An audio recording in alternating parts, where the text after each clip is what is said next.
today's experiment is the best Criminals Looking for Pearls Find a Kingdom of Fish People movie starring John Wayne's son that ever was made in the Philippines. That's right, it's terrible.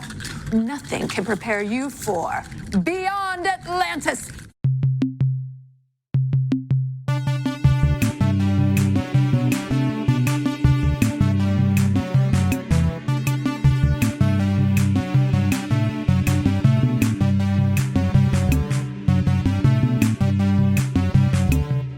This time we watch Season 13, Episode 3, Beyond Atlantis. In which fantastic men get pearls to build pimp palaces. But first, who the hell are you? What do you mean, who am I? My name is Charlotte, old friend of Chris's, first time joining you in the podcast.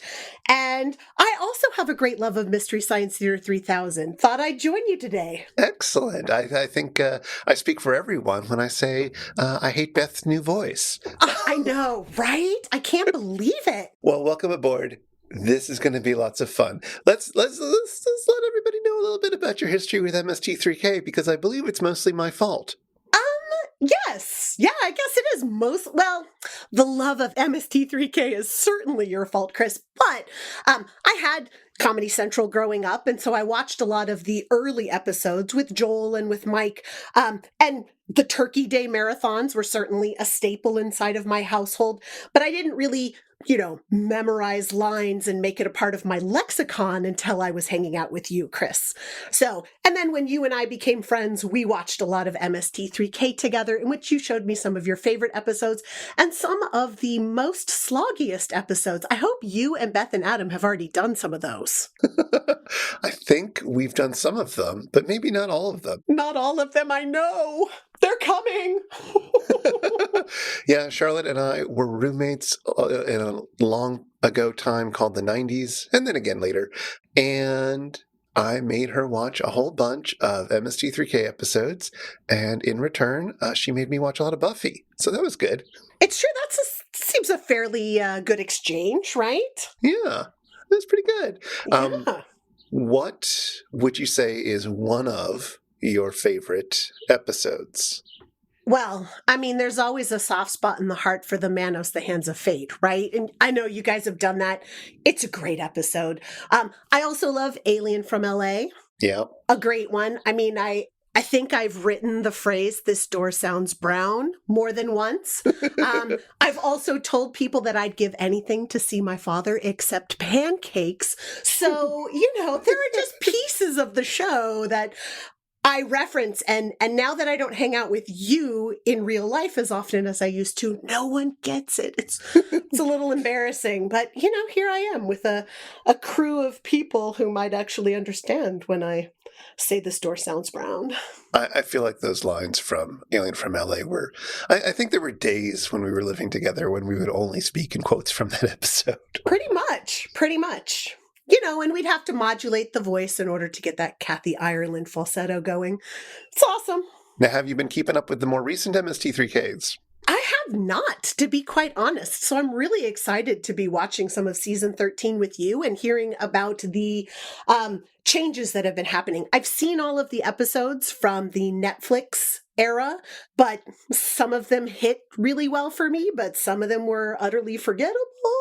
Yeah, I don't disagree. Yeah. So, I'm on the spectrum as far as that goes. Again, I've watched a lot of the ones from Comedy Central. I have almost no interaction with the ones from the sci-fi era, though.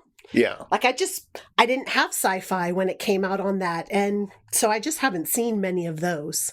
Yeah, and I had stopped watching, so I never really made you watch those. Yeah. So again, I think I'm going to say that that's your fault. So yeah, and I'm going to make you watch them soon enough, I suspect. I did make you watch a KTMA episode back in the day. Oh my goodness, you totally did. And is that one you guys have done yet? Because it has one of my favorite lines. I actually quote it, and it's problematic. It is. It's one of my favorite moments in the KTMA season, and I don't think we've done it yet because I keep waiting for that line to show up. And when it doesn't, you're like, all right, it's not this one. Sit through another one, I guess. Well, welcome aboard. I hope you have fun, listeners. I hope you get to enjoy Charlotte as much as I've gotten to enjoy her over the last several decades. We're old. And hopefully, listeners, you'll be a little forgiving because, first time podcaster here. It's true. In addition, the Gizmoplex, it's finally open. The first 3 episodes and the first 3 shorts are all out in their final forms, or what I assume is their final forms. I guess they could keep tweaking them, but they don't really need to anymore. No, I mean, I got to watch credits, so it's all good. We got to see the little moment that they clipped from the film at the very end, so that's nice. Yeah. I love the zinger at the end. And, of course, there's been lots of stuff happening over at Mary Jo's channel, and the Mads are doing an Italian 70s sci-fi movie called Cosmos, if I remember correctly. It looks wild. They promise it's very bad. They'll be doing it soon. I can't wait for that one. Well, with a recommendation like Italy sci-fi, I think you pretty much got to nail that bad movie right there. But we need to talk about today's experiment beyond Atlantis. Are you ready? I think so. This time, we watch Season 13, Episode 3, Beyond Atlantis. The movie opens with a blonde being taken to an island. She pays her water taxi driver with a handkerchief, orders some weird-looking people to grab her supplies, strips to her fur bikini, as one does, and walks away. Turns out her dad lives here, and he executes someone to welcome her home. Meanwhile, in the seedy part of another movie town, a couple ladies, not in fur bikinis, meet up with their pimp, give him sweaty money, and then we see the water taxi driver enter a bar, peppy music, slow dancing on the floor, and he asks to see one mob boss, but gets to see our lady's pimp. That's East Eddie, and he underpays for the hanky, which turns out to have pearls in it. We learn the water taxi driver's name is Manuel when East Eddie nonchalantly asks about the pearls. East Eddie meets up with Logan at the cockfights? ? Eddie tells him about the pearls over a problematic massage scene and offers to split the proceeds if Logan can sell the pearls once Eddie obtains them. So, despite being a mob boss type, he has no connections to the black market and needs a man with a gambling problem to help him out. Sure. Oh, and Eddie also insists on bringing another guy into the mix because he has a boat. Boat guy turns out to be our hero, Matthias. Despite Matthias being Eddie's connection, Logan meets up with him at an illegal gambling establishment, and they bond over their curly hair and love of fractions. Their discussion of fractions and pearls is overheard by a lady with a chunky necklace and the biggest hair in the city. That's how we know she's not just another sex worker, but our other female protagonist. She gives Logan her card as they escape a police raid. Turns out she's Dr. Vaughn, a scientist who knows a thing or two about an ancient culture who uses pearls in masks, and she wants to go on the pearl dive expedition too. Everyone gathers on Matthias's boat, and they head out to Manuel's island to beat him up for information. Manuel gives them perfect directions to the pearls, and this winding storyline meets up with the fur bikini lady's storyline. Eddie falls in a crab pit trap, which makes the story seem like it might be super ominous, since we know King Dad had a guy killed in the first 10 minutes of the movie. But nothing comes of this as the lady in the fur bikini, named Cyrene, offers to take these men diving to find all the pearls they want. Turns out they want a lot of pearls. Enough for a pimp palace, the easy life, and a new boat. So there's lots of diving scenes where Cyrene wears only her bikini and the guys follow her around as she points. It's riveting. Then, King Dad tells Cyrene she has to mate with one of these mainlanders. It's her destiny. In a completely unrelated scene, Dr. Vaughn tries to talk to an islander, but just gets a dire warning and watches a lamb get eaten by piranhas, which our Matthias calls cannibal fish later, but I've only seen them eat lamb and people, so they hardly seem like cannibals. Anyway, despite the crab pit, the opening scene killing, and the cannibal fish, the islanders are completely absent whenever Eddie and his crew are hanging around. Oh, the mating. Right. Cyrene decides she likes Matthias, but Matthias likes the lady scientist. Cyrene is so sad and mad, but she swims with him in the deep water under a blanket of pearls. Anyway, and we get a weird close-up of her legs and his. Matthias wakes up on the shore with no knowledge of swimming in the deep waters with Cyrene, if you know what I mean, and lady scientist Dr. Vaughn knows exactly what I mean. She's jealous, I guess, or at least as jealous as Cyrene was sad and mad. And they need to escape the island because the no one who ever interacts with them are super menacing. Manuel comes to the island to hide their boat. Dr. Vaughn gets caught in a trap, hung above the cannibal fish. All the men have to save her. That's so scary that the group decides that in order to escape, they have to blow up the islanders' temple. In the ensuing melee, Dr. Vaughn wrestles in the shallow water with Cyrene and strangles her for loving her man. The islanders stop fighting to have a funeral. Logan, now crazy with pearl greed and sparse facial hair, asks for the pearl blanket Matthias got busy under, which is also Serene's death shroud. King Dad gives it to him. Eddie's group leaves, having destroyed a culture that ignored them completely. Oh, and they lose the pearls in the ocean on the way home, and everyone has a big laugh. The end. Meanwhile, on the simulator of love, there are replicas of Tom and Crow, and they're practicing their ASMR. Emily from over at Gizmonic Institute has put the finishing touches on the simulator and wonders where they're going to find someone to be the experiment. Oh, hey, Emily's ride is leaving without her. For the invention exchange, the Mads have invented a toothpaste for plants, and apparently a plant with chattering teeth. Emily has invented mech hands, giant mech hands that hover above Emily and the bots, and that don't know when to leave. After some movie, Emily and the bots offer the official East Eddie's SAT Prep 70s Dirtbag Edition, so you too can learn how to have the suave machismo of East Eddie. Crow does pretty good, but Tom will never be a true 70s dirtbag. And after some more movie, welcome to Milk and Honey, a game show hosted by Crow, where the winner gets some Tuscarora pearls. Will Emily or Tom get the secret words, or will they be thrown to the flesh-eating fish? Intermission time. Jonah checks in with Emily over, space Zoom. Anyway, Emily tells Jonah that we hosts should stick together, and Jonah says that historically, hosts haven't stuck together. Well, suggests Emily, if they work together, I mean, the Mads aren't exactly rocket scientists. Anyway, after even more movie, it's time for EddieCon. We get to meet South Eddie, West Eddie, North Eddie, Northeast Eddie, Southwest Eddie, Midwest Eddie, all of them delightful in their stereotyped Eddiness. And when the movie ends, Emily points out that the movie contains every kind of music except one, and oh my, this leads to some of the best bad rapping in the show's history. Emily and the bots all rap about being mother crabbers.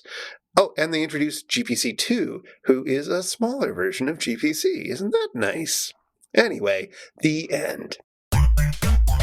So, season 13, and a new host, and a new Crow, and a new Tom. Absolutely. I think this was a really excellent way to bring in another host without actually getting rid of the old host. Like, we didn't have to have like a huge send-off and be talking about it for the entire episode. Or, I guess I shouldn't say that. I didn't watch episode 2. Was there lead up to this that let us know a simulator of love was being built? There was a bit of lead up to this, yes. I'm not going to get into the whole plot right now, but we knew that something like this was going to happen. Also, they announced it when they were kickstarting the season, that there would be episodes hosted by Jonah, episodes hosted by Emily, and a few episodes hosted by Joel in season 13. And potentially the final episode, the Christmas episode, will be all 3 of the hosts in the theater together. Oh, Zooming, just like we did in the times of COVID, so that they could be together apart? Maybe. We'll see. We have to wait till December to find out about that, if I'm understanding this correctly, which I might not be. What did you think of Emily? I like Emily. I like her peppiness. I like her enormous smile as she's going through everything. I think she rolled with the bots really well. I enjoyed her humor inside of the theater as well as the sketches. I think they gave some great riffs to her. I had a little bit of a hard time, though, when they were inside of the theater. And I think this is just a newness thing. Because Crow's voice and her voice were slightly similar, I have to learn to distinguish them while watching the episode so that I know who's saying what, right? Which one's being attributed to Emily and which one is Crow's voice. So that was my only big problem once we were in the theater, but I like the big energy she brings. Yeah, I agree. I think she's great. I think she's got that sort of really charming combination of confidence and anxiety that I look for in an MST3K host. It's so true. I also had a bit of trickiness with the new Crow voice, at least when I was first watching it, just because it's so different. Yes. And I wasn't loving it at first. Not that I thought its performances were bad, but I was just like, this is wrong. This just feels wrong. And then I reminded myself that, the patriarchy has trained me to distrust female voices appearing like this. And I was like, okay, just, acknowledge those feelings and put them aside and don't go on, make a big Twitter rant about it. And indeed, by the second time I watched it, I was completely used to the new Crow voice. And I think she's doing a great job. This cast, the three of them, I should also say the person doing Tom is doing a great job. Yes, indeed. But it wasn't, the Tom voice wasn't as big of a change from in the past as much as the Crow voice was. Yes, exactly. And the three of them had been touring together, and they in the premiere of the rough cut of it, there was a Q&A afterwards with them, and they talked about sort of how they bonded on the road and how they had all smelled each other's farts, and oh my. As you do when you live in a tour bus together for several weeks. Or in the simulator of love, as the case may be. I suppose that's also true. Yeah. So they had really great rapport, and Emily and Kelsey and Connor all seem like just great people. And I'm super excited about this. The other thing I really liked about this cast is that even more than in the first 2 episodes of season 13, it just felt like they were in a room together while they were making the riffs. They were responding. They were laughing at each other's jokes occasionally. Like, it just had that good friends hanging out together vibe that is so much what I want from this show. So more of that, please. But let's talk instead about this movie. Is this your favorite movie ever? Oh my God, no. This movie, I don't think that I could watch this movie without the help of Emily and Crow and Tom and the occasional GPC coming in. I could not imagine watching this movie. I mean, I'm sure it was a hit when it very first came out, because that's what MST3K does, right? They find the hits. And it was so hard to watch. There was so much baffling interaction between people. I don't understand why any of these people like each other. They don't like each other, but why do they trust each other? Why do they go anywhere with each other? What's at stake for them? Like, it's just all ridiculous. And then the ladies. What? Yes. So, I mean, they're going with each other because, money, right? Sure, but I've seen money be a motivator in other movies, and it works. Somehow it still doesn't work here. Oh, yeah. Well, it's still a bad movie. Okay, yeah. On paper, they don't do a terribly good job of this, but on paper, it's all about money. True. But, yes, the women. We have the worst scientist in the world. Oh my gosh. Even by 70s anthropology standards, she is terrible. Yes. How? And then we have Princess Cyrene or whatever, who I guess is destined to date with a normal human person, someone who isn't bug-eyed. And there's this weird thing where she's the Smurfette, but she's also not the Smurfette. At the end of the movie, there's a whole line of other women who are inside of this culture who are a part of her funeral procession. Spoiler alerts. But, like, she's not the only woman, but she has to be with the person from the mainland.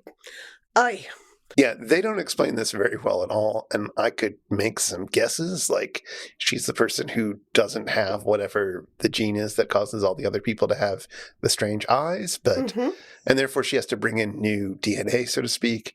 But I don't know, that's just me projecting onto this. They don't explain it. They don't necessarily need to explain it, but it doesn't make sense, so... Maybe it would have been nice. No, but I do love the riff of when she's walking in the beginning of the movie and they're like, check out Small Eyes. How does she even see? Maybe they're prioritizing the wrong things, Chris. I'm just saying. I wanted to know so much more about these large-eyed people, and they just don't get any lines.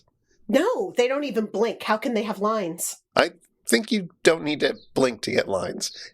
If animation has taught me anything... Yeah, I don't know. I don't know who this movie was even, made for. I don't know what the fun of it is. I mean, okay.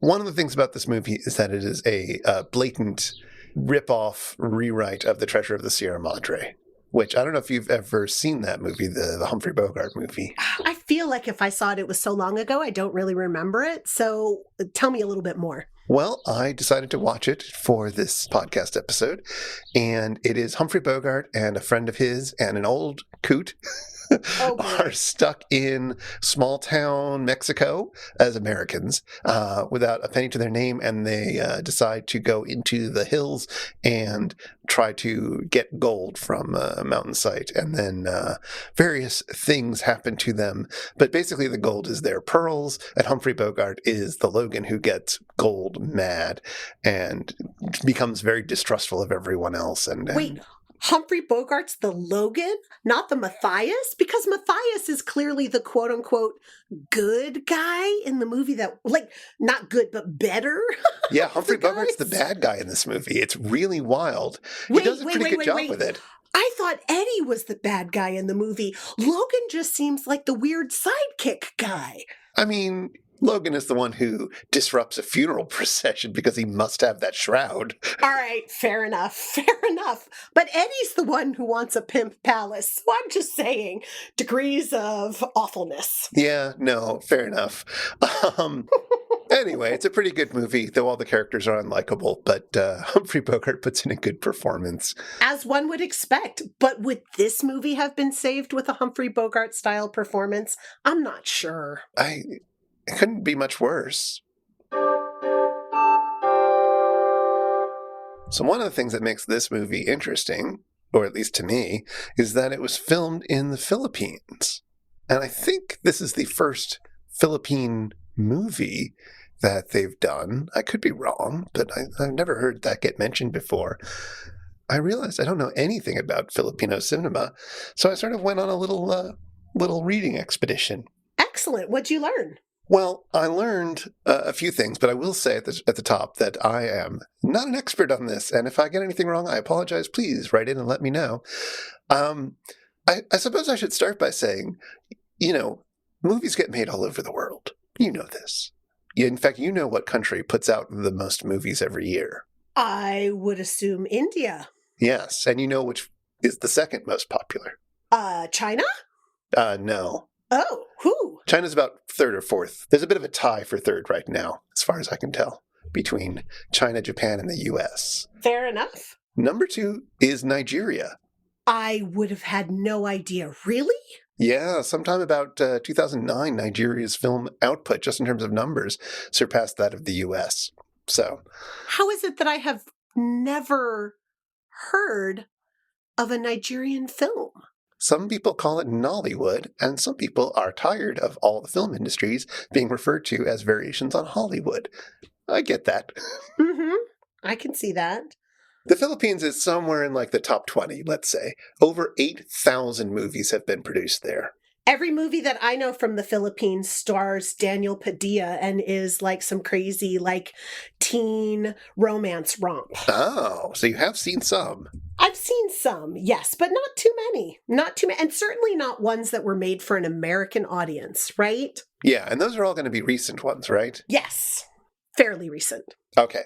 So let's dial the little history wheel back. That doesn't make any sense, but we'll do it anyways. The first movie house opened in Manila in 1897, so right at the beginning of movies as an industry. But do you know what else was happening in and about Manila in around 1897? I do not. What? So the Philippines had been colonized by Spain back in the 16th century, and they were getting tired of it. And they decided to revolt against their Spanish rule. And they thought they had a good friend in the U.S. who was also fighting against the Spanish in the following year, in 1898, in the Spanish-American War, which you may have heard of. Mm-hmm. The Philippines tried to found an independent government around then, but the U.S. was trying to get Spain to cede the territory to them, along with Guam and Puerto Rico, and they succeeded. And President McKinley argued that the Filipinos were unfit to rule themselves, which probably pretty debatable, and that they needed to be introduced to Christianity. Because Spain hadn't done that yet? That's the thing. Spain had thoroughly done that for the last several hundred years. But whatever. He was just mouthing off. President McKinley. Yeah, that President McKinley. Anyway, that led to the Philippine-American War, which lasted from 1899 to 1902, and which I had never heard of until I started researching this. Isn't it amazing what you can learn from watching MST3K? It's true. And rebellions kept happening until about 1913. Fine. How does this connect back with cinema, though? Well, it was just interesting that the first movie theater opened while all this was happening. But once movies become more of a thing, the first Filipino-produced film is made in 1919, and a kind of studio system modeled on the U.S. system, I suppose, emerges in the 1930s. So, it's borrowing some ideas from American capitalism, which is, I think, exactly what the U.S. was hoping for when they decided to take control. Totally. Did we say we wanted to bring you Christianity? We meant capitalism. That went on until World War II, when the Philippines were occupied by Japan, which shut down the local film industry, though Toho, who made Godzilla, they made some films there during the war. And then after World War II, the Philippines became a republic. Yay. Yay. In 1946. And after a little while, their local film industry began to develop again. But by the 50s, they were producing hundreds of movies a year, starting to gain international respect.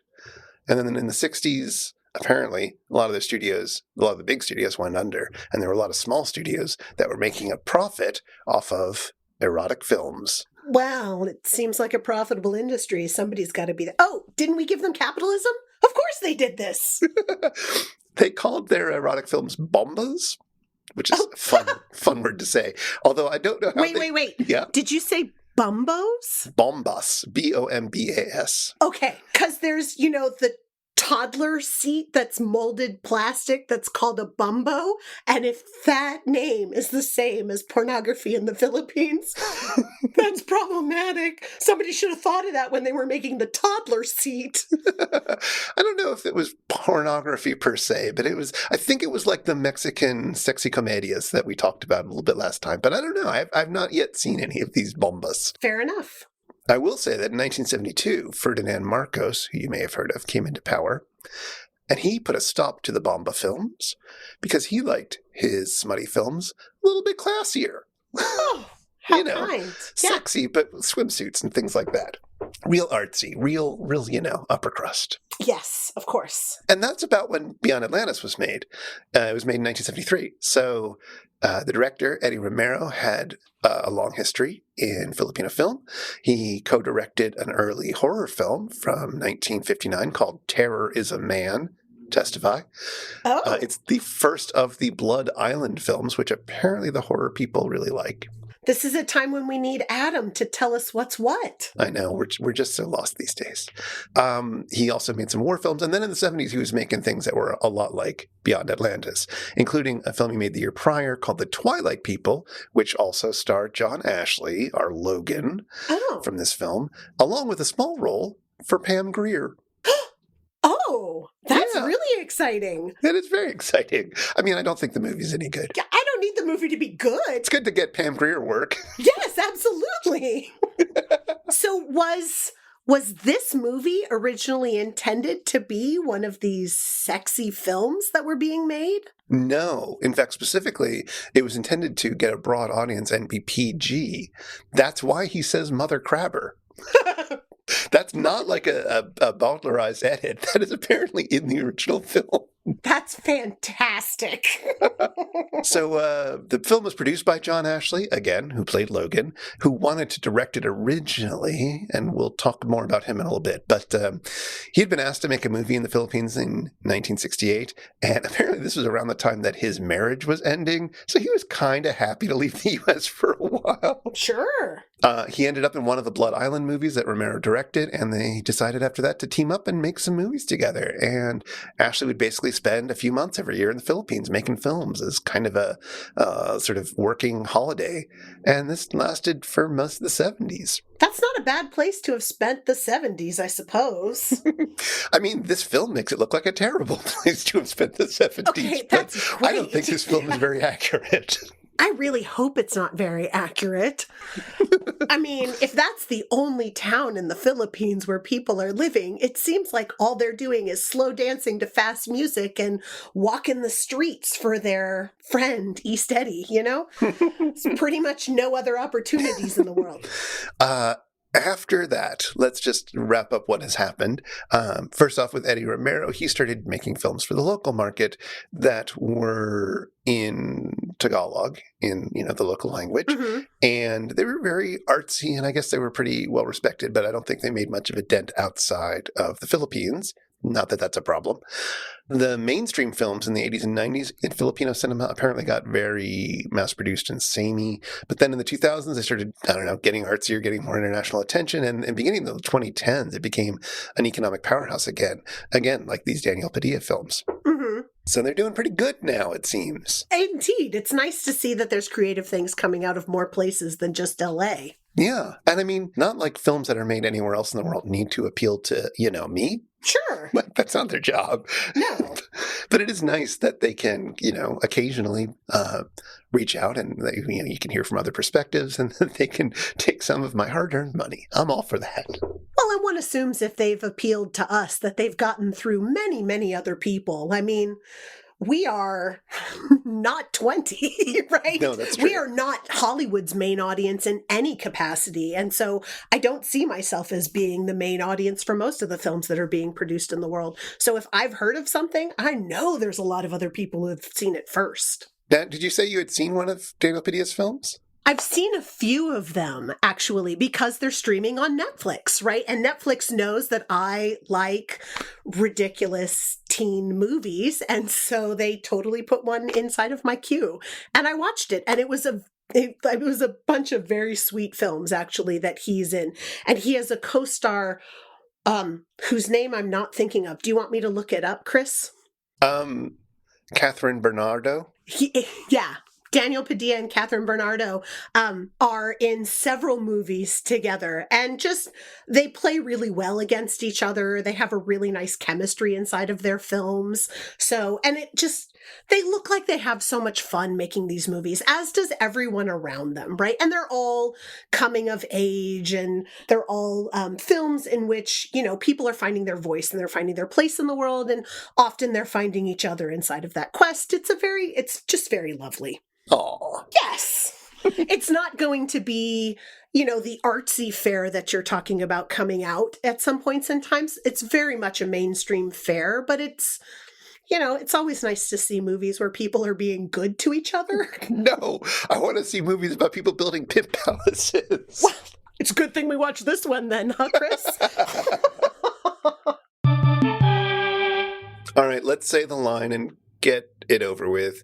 Can't we just get beyond Atlantis? Oh my gosh. I always appreciate a good reference to Thunderdome. Maybe I'm the only one.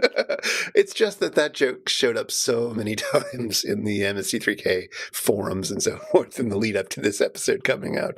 It's fine. It's a good joke. I think it's important that they just brought it up right in the beginning of the film and they got it out of the way. They did the fan service immediately. Yes. Exactly. It's important. But we're going to not get beyond Atlantis. We're going to dive right into it right now. Atlantis. Hail Atlantis. Hail Atlantis. Do you know, what do you know about Atlantis? I mean, I know everything Lara Croft knows about Atlantis pretty much. No, I mean, Atlantis, right? Like, it shows up in so many of our myths, but I have to say, like, I don't know what the origin of the Atlantis myth is. It seems to be so ubiquitous. Yes. Well, it's interesting because we seem to have an actual origin for this one. There's a little bit of debate whether this is actually the origin or not, but all signs point to yes. But, it's hard to confirm that sort of thing. It shows up first in two of Plato's dialogues. Oh. This is apparently a story that Plato came up with. Rather than borrowing from some older tradition, because we don't really have any evidence of that. It's in the Timaeus and the Critias, which are, let's say, not his most read stuff these days. I'll have to vouch for that, as I have not read it. I don't think I've read either of them either. They're sort of later works, I believe. So in it sort of takes place after the Republic, that other dialogue of his, in which he describes the ideal city-state and how it works. And now his interlocutors want to hear about how that city-state interacts with other city-states.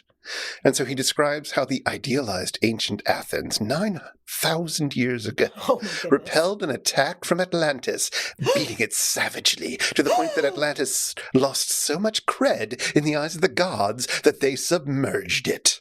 Oh my God. That's a little dramatic, don't you think? It's pretty good. I mean, it's definitely going to prove your point, I suppose. And it happened 9,000 years ago. Who can disagree with that? Who knows? I mean, it's under the ocean. How are we going to find that evidence? We're not. So Atlantis is literally the island of Atlas. And it is supposed to lie somewhere beyond the Pillars of Hercules, which is to say the Straits of Gibraltar. So somewhere in the Atlantic Ocean, I guess.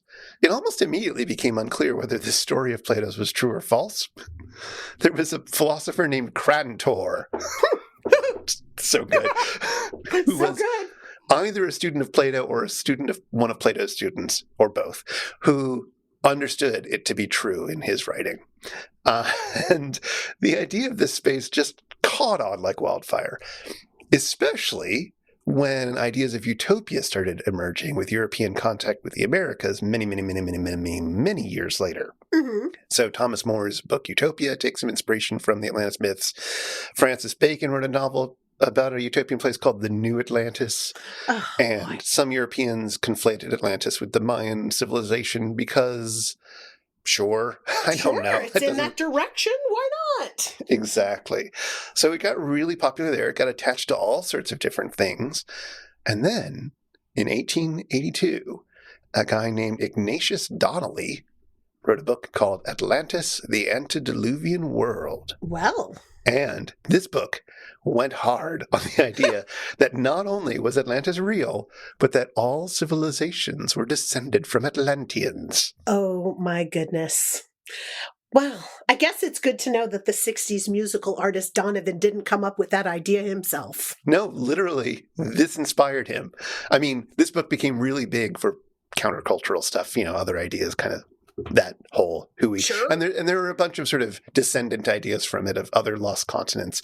But it affected all sorts of things, including Donovan's beloved song. I do love that song. No, I haven't heard it in a while. Remind me the deal with that song. It's a song that came out in 1969. It was a minor hit for Donovan. I mean, it made it into the top 10 in the US.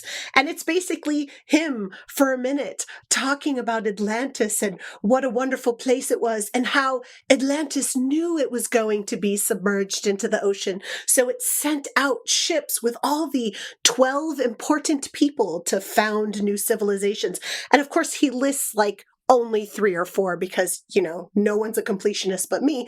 And he talks about the poet, the philosopher, the scientist, and a bunch of other people. That's pretty. And then for 4 more minutes, they just sing about how there's a lady under the ocean. Well, and do you know who that lady is? Who's the lady? Well, it turns out, if you watch some of the 90s movies, that another person from Atlantis is Gamera. What?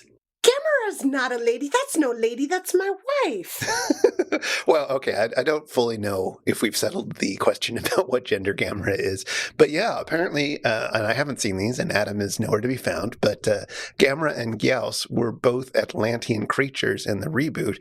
And when they fought way back in the day, it led to the fall of Atlantis. But that's That's not what Donovan's singing about.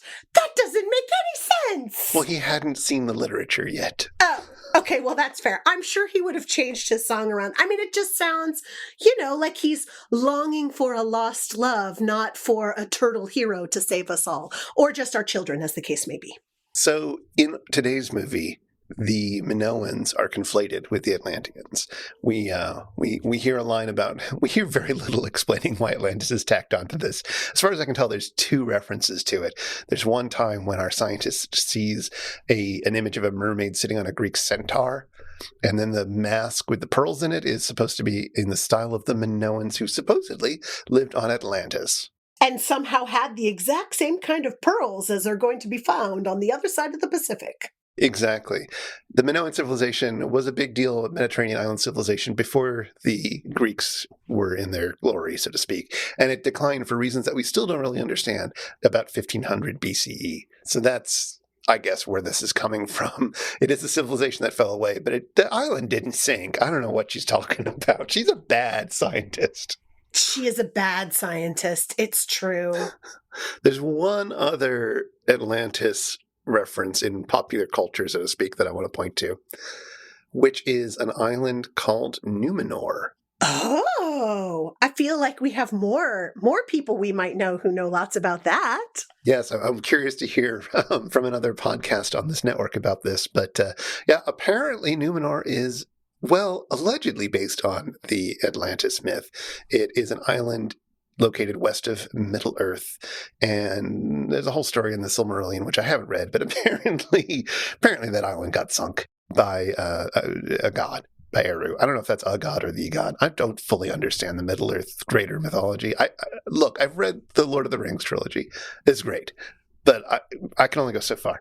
Indeed. Anyway, you think Numenor changed the Earth from being flat to a globe? So that's how that happened. And in the story, apparently at some point, some of the survivors call their lost home Atalante, which means the downtrodden. Though Tolkien said that was purely coincidental. He just thought, I wonder what the downtrodden would be in universe language that he invented, and it turned out it was Atalante. And that man did not do anything by accident. I don't believe that for a second. He's way too intentional for that to have been the case. But obviously, I yield to, our partners on the Megaphonic Network who know way more about Tolkien and his writings than I do. I expect to hear from By the Bywater in their next episode. Link in the show notes. Hey everybody, it's time for the Shallow 13. It's time for the Shallow 13, 13 pearls of information about today's experiment, Beyond Atlantis. Go, Chris, go! The story for Beyond Atlantis was, well, as I said, it was stolen from the Treasure of the Sierra Madre, kinda, but it was created by Stephanie Rothman. Rothman began her film career work with Roger Corman, first working as his assistant and then being given the reins to direct films like It's a Bikini World and The Student Nurses, before she went independent to direct 70s exploitation films like Group Marriage and The Working Girls. The star of the film, at least in the sense that they get top billing, is Patrick Wayne, playing the guy who owns the boat. Patrick Wayne is, of course, the son of John Wayne, and the two made several movies together before Patrick started starring in films like Beyond Atlantis. What was the rest of Patrick's career like? Let's just say it went well enough for him to get a screen test for the title role in 1980's Superman, and poorly enough for him to end up as the host of a 1990 revival of the game show Tic-Tac-Dough, which lasted for 3 months. East Eddie is, of course, played by Sid Haig, who Beth and Adam talked about in our episode on Wizards of the Lost Kingdom 2. But 3 little tidbits about him.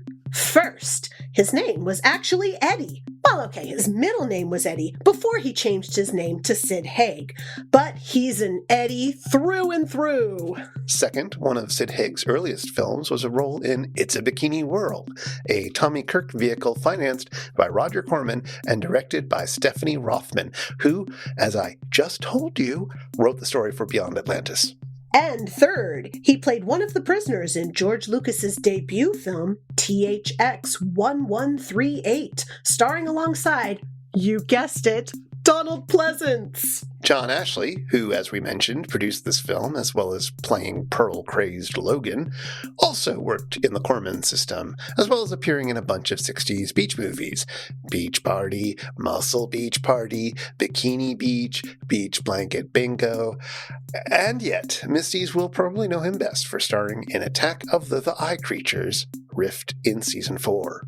Eventually, Ashley would do more and more work behind the camera, perhaps most notably producing the TV series The A-Team and providing its distinctive opening credits narration.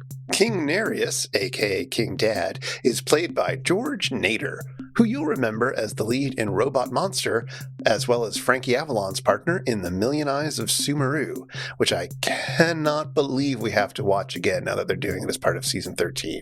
Anyway, I discussed his gay robot novel, Chrome, in our episode on the KTMA take of Sumeru. When we first see the bug-eyed Atlanteans, Crow says, The island of Dr. Matt Groening. It's two references in one. Matt Groening is, of course, the creator of The Simpsons and Futurama, and the comic strip Life is Hell, all of which feature characters with pronounced eye bulge.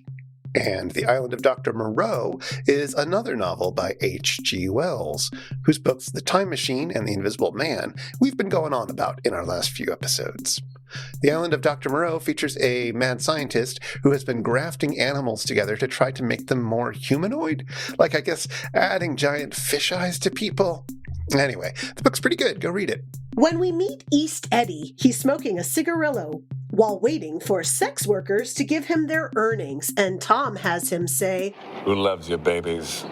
Who loves you, baby, was Telly Savalas' catchphrase as police detective Lieutenant Theo Kojak in the 70s cop show Kojak. Kojak, much like East Eddie, was bald and was often seen with a lollipop in his mouth because he was trying to cut back on smoking. In addition to his role as Kojak, Telly Savalas is surely also known for his role in a 3-part TV miniseries from 1979 called The French Atlantic Affair, which also starred James Coco, Shelley Winters, and, you guessed it, Donald Pleasance. A double Pleasance! And that's time! So, when Dr. Vaughn and Cyrene fight, Tom says, Cyrene, no! At this rate, the movie's never gonna pass the Bechdel test. Chris, what do you know about the Bechdel test? I know that the episode passes it even if the movie doesn't, because now we have two. Well, it's interesting, actually, because I guess Emily and GPC talk with each other, but Crow is still gendered male, even though it's voiced by a female performer. So I don't know. I don't know whether that counts. Well, I know about the Bechdel test. I know that it appeared in a comic strip by Alison Bechdel called Dykes to Watch Out For, which ran from the 80s to 2008, and which is a lot of fun if you've never read it. I certainly read a lot of it back in the day. And I guess there's a scene in which one of the characters sort of proposes this idea of the Bechdel test, which is basically, do two women, ideally with names, have a conversation with each other about something other than a man? Absolutely. And in the comic strip, which came out in 1985, they say that Alien was the last movie that they were able to watch, and they end up walking away and not going out to a movie in 1985 because, ostensibly, there are none out there. It seems like it would be a really easy bar to pass to have more than one female character and to have them actually talk to each other about something other than a man.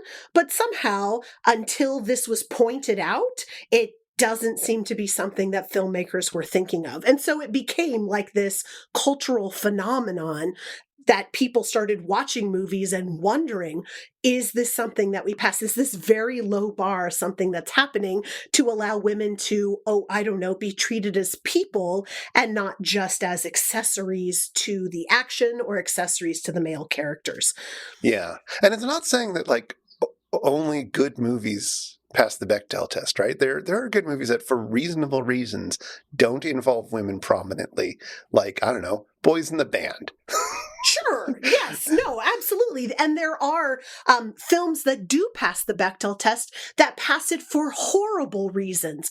Right. I'm thinking of ones in which women are told by non-friends to commit suicide, right? Like those conversations come up inside of movies. And because it's two women talking to each other about something other than a man, it technically passes the Bechdel test. So it's not a perfect view into making a movie feminist. It's just a way for us to see, are women treated as people and fully fleshed characters?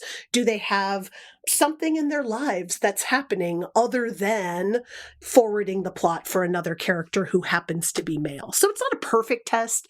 It doesn't mean you made a feminist masterpiece if you passed it, but it seems like a low bar just to start having, Yeah. fleshed out characters. Yeah, exactly. And it's always surprising when you look at lists that people make of like what movies have or have not passed the Bechdel test. I mean, some of them are not surprising, but when you think of things like, I don't know, Forrest Gump does not pass the Bechdel test apparently. And you're like, Sure. what? That could have. Like that It would have been so absolutely hard. could have. Absolutely. His mother and his love interest could have had a conversation with each other, and yet they never do. The love interest has a kid. It had to be a boy. I mean, there's so many ways in which small changes could be made to make that happen. But of course, Alison Bechdel's Bechdel test, which she refers to as the Bechdel-Wallace test, giving, credit to her friend who actually helped her out in creating the idea. It's not the only test out there that's a way for us to look at movies and just very simply look to see if we have more fully fledged representation in them. I'm sure you've heard of some of the other ones. I think you were talking to me about the sexy lamp test. Yes, that's one that I learned about recently.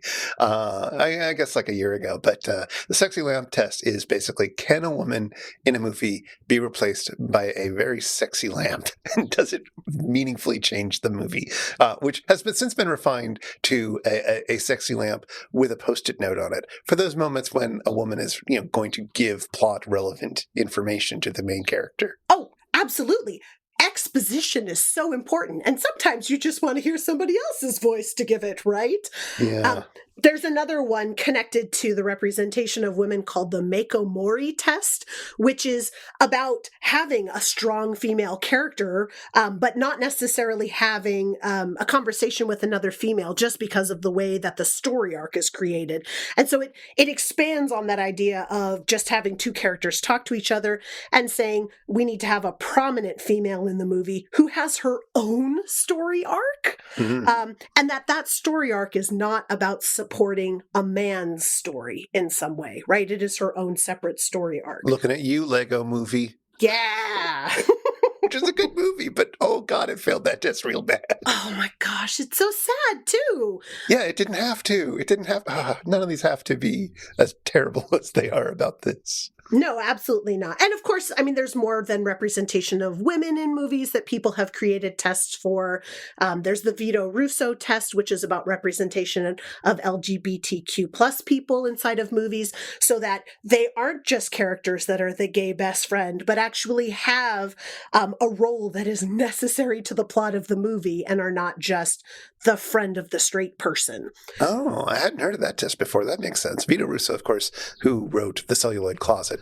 Fantastic work about the early history of gay representation in film. And so it's apt that the test would be named after him. There's also one for representation of people of color called the Duvernay test, which is about having characters of color that are named inside of a film, very much like the Bechdel-Wallace test, that they have to not be romantically involved with each other. So they're separate people, right? With their own storylines, and that their dialogue is not just serving to comfort a white character in the movie. Or they talk about something other than race. Right. Right.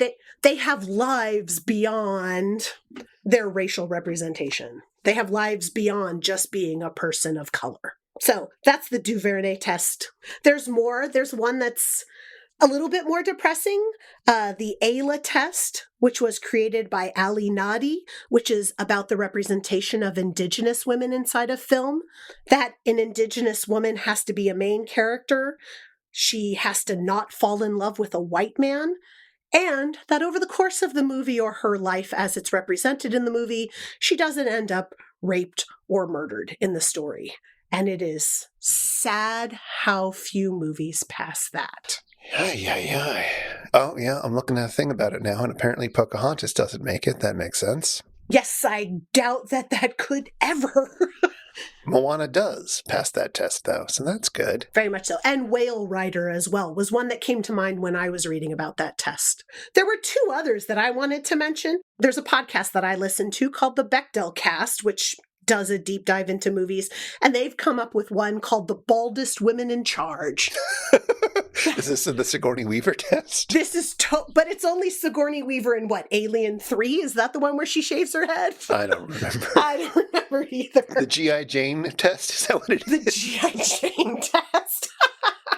Well, it's the idea. The woman in the story who has the shortest hair, you know what? She's the one in charge. Long hairs are not in charge. That's great. I need to think about that some more. Does that apply to today's film? Well, we only really have two main female characters, and their hair is about the same length, and really neither of them is in charge. So pretty much no. There is a test that does relate to the movie that we watched today, maybe more importantly to the episode that we watched, and that's a relatively new one called the Furiosa test. Oh, from Fury Road. Yes, from Mad Max Fury Road. This is a movie test that a movie passes it if, when the movie comes out, it incites men's rights activists to boycott it, saying it's feminist propaganda. And often there's the sentiment that this is ruining my childhood, the changes you made. You can't just put women in this. Come on. So it's the Ghostbusters 2016 or The Last Jedi or basically any film that comes out now. Yes, pretty much. Well, any film that comes out now, because Hollywood is obsessed with doing reboots of movies that have already existed rather than coming up with new stories, sure. But it's one of those things where it's just like, it is difficult to accept change in franchises that have already existed. And I think that that's something that watchers of Mystery Science Theater 3000 are going to be struggling with, because we've had a male host for so long and we've had so many male voices in the room.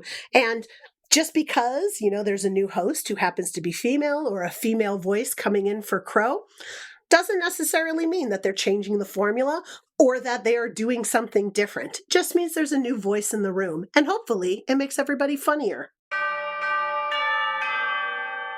If you've been affected by the issues on this show, if you've got a favorite Filipino movie, or if you'd like to ask us anything, get in touch with us. Our website is itsjustashow.com, and we're on Twitter at itisjustashow. We'd love to hear from you. This show was made possible by listeners like you, and like our newest Patreon supporter, Charles. Thank you, Charles. For as little as $1 an episode, you can help us research and record this show, and you can listen to all our superfan bonus bits, and you can hang out with us in our friendly Slack as we watch new episodes live when they drop. You can find out more at itsjustashow.com/Patreon or patreon.com/itsjustashow. And if you want to follow up on anything that was mentioned today, you'll find links in our show notes at itsjustashow.com/episode/112.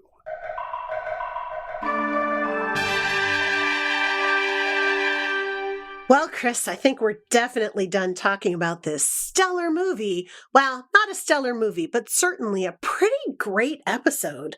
What are we doing next time? Oh, don't you worry. You had an easy one coming into it, but we're gonna start turning the little heater on the oven up until you're boiling in KTMA episodes. The next episode we're gonna do, though, it's still gonna be a pretty good one. It's from the Joel era. It's called Attack of the Eye Creatures. So absolutely no love of grammar in this movie. That's what I should be expecting? Indeed, and you should be expecting more fun times with John Ashley. Aw, no. Did you have a good time recording your first episode? I did. This was pretty awesome. Yay. So I have to say, it's really nice to be able to have a long conversation with you about something like this. And it's kind of nerve-wracking to think about how I might be received by the It's Just a Show fans. So hopefully there's some, kindness and forgiveness out there for me, and not too many like, oh my God, she talks so fast. What is she doing? We'll see. We'll see, I guess. Well, you are a woman on the internet, so. Apparently I am now. Yep. Anyway, no, I'm sure we will get lots of lovely comments for you. Please send them in. You know how to. I just said it a few minutes ago. But yes, Attack of the Eye Creatures next time. But until then... So much talk of Pearl, and yet, where was Pearl? And remember, gentlemen, the game is 1313 Dead End Drive. Take it away, Theme Squad.